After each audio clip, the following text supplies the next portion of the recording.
Welcome to my channel Supriya homely kitchen. আজ আমি আপনাদের কাছে নিয়ে এসেছি চিকেনের রেসিপি। তো দেখুন বেশ খানিকটা সর্ষের তেল দিয়ে দিলাম।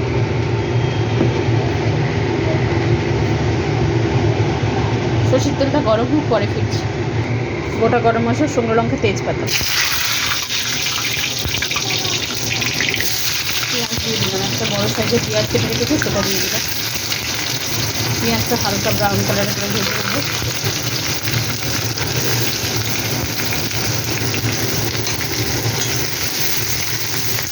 পেঁয়াজটা ভেজে ফিরছি। তো বন্ধুরা দেখুন, আমি 1 চামচ রসুন, 1 চামচ আদা দিয়ে দিয়েছি। এবার এটাকে ঘাঁটবো। এটা অফ ক্যামেরায় দিয়ে ফেলেছি, তো যাই হোক আমি ঘাঁটিনি। 1 চামচ আদা রসুন দিয়ে দিয়েছি। তো পরে ফিরছি আদা রসুনটা কষিয়ে। তো একটু নড়াচড়া হয়ে গেছে। এবার আমি এখানে চিকেন, আলু আর টমেটো একসাথে দিয়ে দেবো।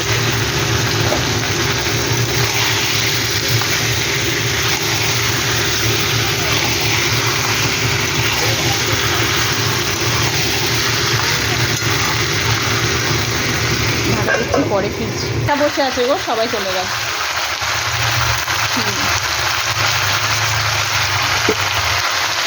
লঙ্কার গুঁড়ো স্বাদ মতো, হলুদের গুঁড়ো,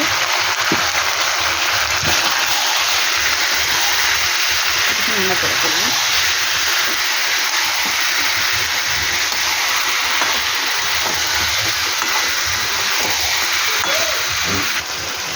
জিরার গুঁড়ো, ধনিয়া গুঁড়ো,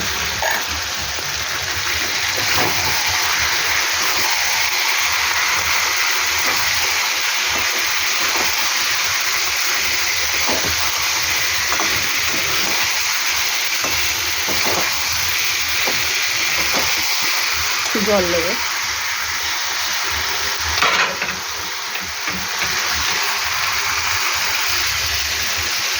আমি একটু জল দেবেন।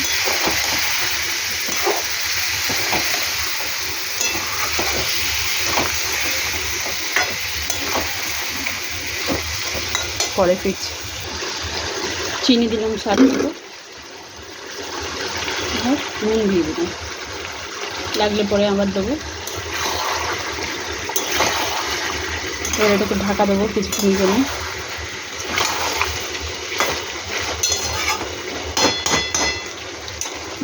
পরে ফিরছি।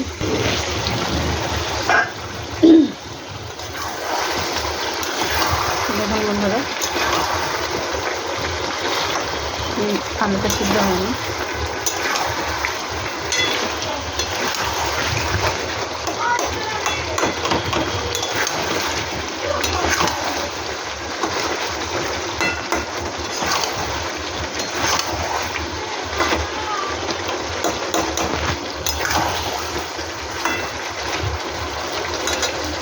তো বন্ধুরা, এবার আমি জল ঢেলে দেবো।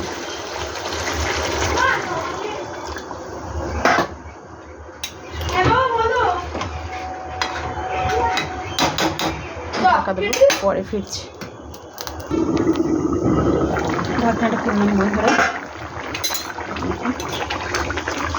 আলুটা সিদ্ধ হয়েছে কি দেখছি না, একটু বাকি আছে।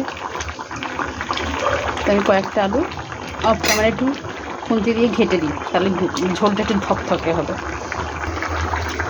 আলুর কয়েকটা ঘেটে দিয়েছি।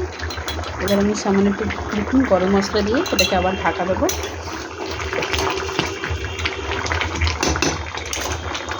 আরও 5 মিনিট করে দিচ্ছি। তো বন্ধুরা দেখুন 5 মিনিট হয়ে গেছে। তো আমার চিকেনের ঝোল রেডি হয়ে গেছে। তো দেখুন বন্ধুরা, কম তেল মশলায় আমি আপনাদের কাছে নিয়ে আসলাম চিকেনের রেসিপি। তো কেমন লাগলো আপনারা ট্রাই করবেন। ট্রাই করে কেমন লাগলো কমেন্ট করে জানাবেন। ভালো লাগলে লাইক কমেন্ট শেয়ার করবেন আর আমার চ্যানেলটা সাবস্ক্রাইব করবেন। ভালো থাকবেন, সুস্থ থাকবেন। থ্যাংক ইউ ফর ওয়াচিং বন্ধুরা। Bye bye.